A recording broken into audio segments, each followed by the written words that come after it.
Good morning. This is Don V with Truth Be Told, and we have a couple interesting news reports I'd like to share with you. Before we move on to that, please remember to subscribe. Over 80% of the people who watch my videos aren't subscribers. I don't do this for money. I haven't made a dime off from this. It's all about getting that pertinent information out to the public. Before we move on to that, let's give this little thing about Newsom winning his recall. He didn't win nothing. As we reported on Rumble yesterday, that over 70% of the voters, conservative voters who went in to vote, were told they already voted. I wonder who they voted for. Not to mention the fact that when I was in California, spent most of my life there, in Bakersfield, the demon rats would load up the illegal immigrants, feed them steak and beer as long as they came in and voted. So you make your own decisions there. You draw your own conclusions. At any rate, let's go ahead and move on to the first report.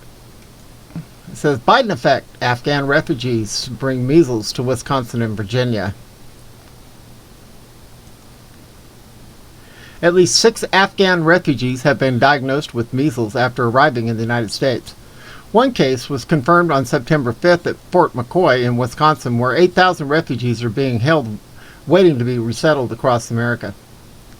This person was isolated, and others who may have been exposed were quarantined and vaccinated.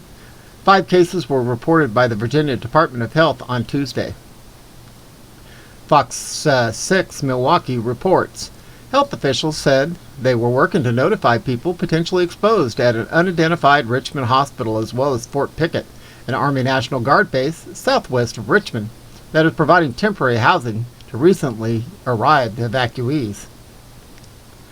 Measles is a highly contagious disease that can be spread through coughing, sneezing, and contact with droplets from the nose, mouth, or throat. Most Americans are vaccinated against it as children.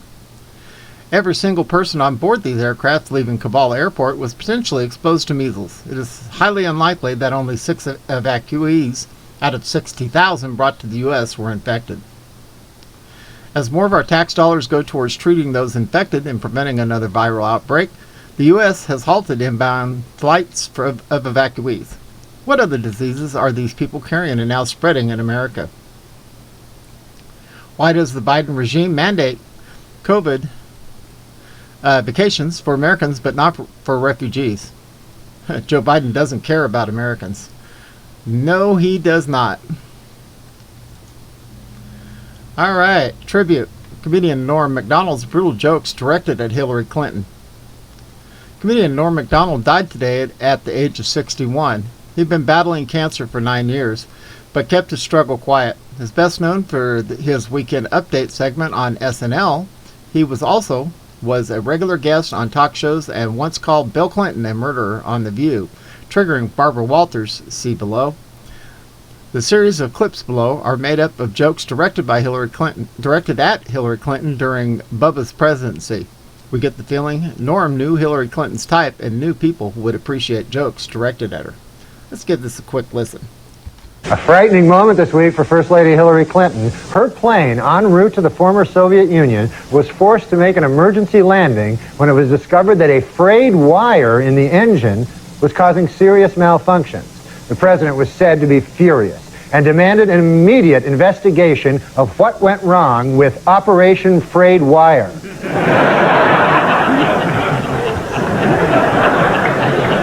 Astronaut Shannon Lucid, back on Earth after a record 6 months in space, was welcomed home Tuesday with a phone call from President Clinton. Said the president, quote, "This is just the beginning. One day we'll be able to send an American into space indefinitely, and I hope it's a woman."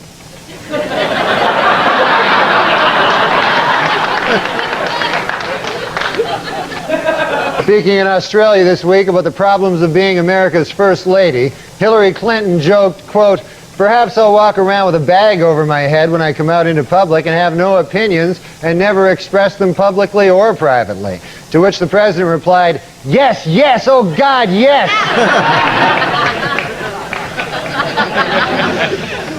As new questions arise about Hillary Clinton's role in Whitewater, the president appears to be distancing himself from the First Lady.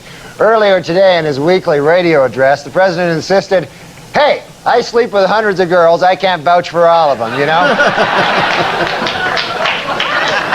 In court documents made public this week, independent counsel Kenneth Starr told a federal judge that Hillary Clinton is now a, quote, central figure in the Whitewater criminal probe.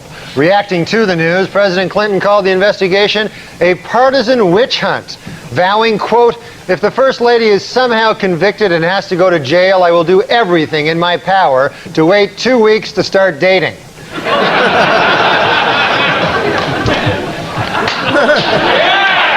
With growing indications that First Lady Hillary Clinton may be indicted for her role in Whitewater, President Clinton is reportedly starting to prepare for that possibility. Plans so far include renting a hall, hiring a band, and making a giant bathtub with margaritas.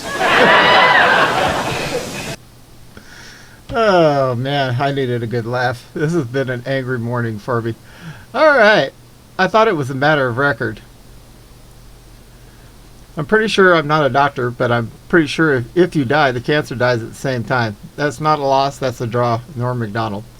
Rip, Norm, thank you for the laughs. We appreciate you. We're going to miss you guys.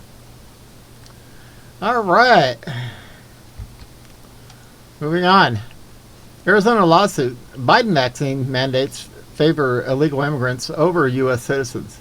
The suit claims that if the edict requiring 80 million U.S. workers to get COVID-19 violates the Equal Protection Clause by favoring unauthorized aliens who can decline the vacation, protecting the freedom and bodily anonymity more than American citizens.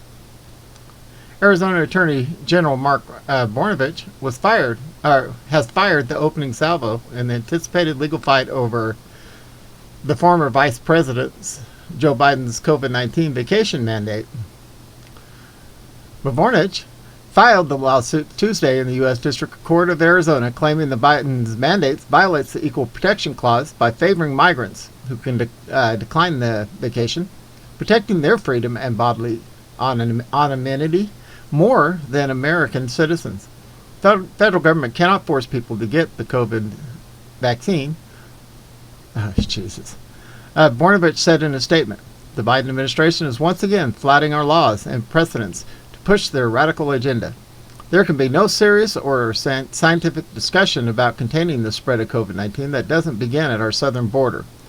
Biden announced the prominent aspects of COVID plan last week, saying all federal employees and those who do business with the federal government, in addition to any private employer with 100 or more workers, must be vacationed as a condition of employment or face rigorous testing.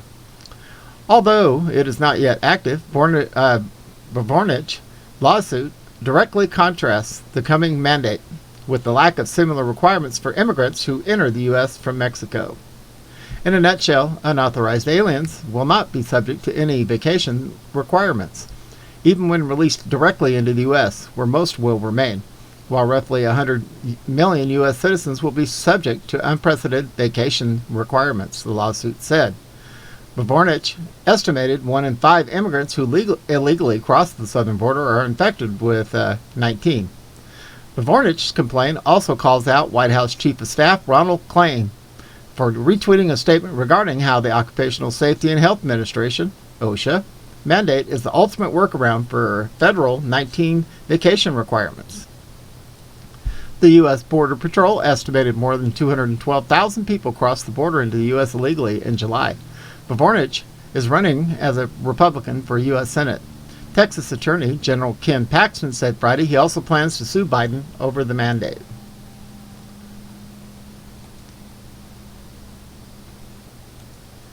Well, guys, you heard it here.